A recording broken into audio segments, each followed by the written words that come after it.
are not all of you really tired of feeling connected one moment only to be disconnected the next? Are you tired of feeling separated from what is yours to receive for yourself? And if today is the day that puts an end to all of that, then your soul and its oversoul are just waiting for you to allow them to coexist with your human self. So the obvious question is, how do you do that? And if you've been following our work, you know that you don't do it. You can't do it.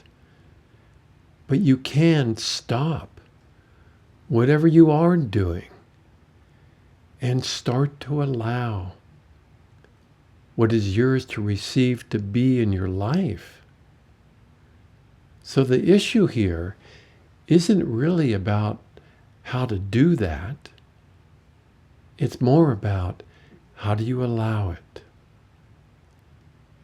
Does your human self trust that it is safe to be in receivership of your soul by allowing it?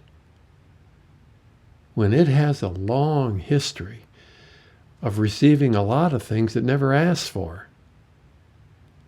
So we understand this represents a huge transition, one of those life-changing moments. Into what? Well, from my own experience, into your freedom.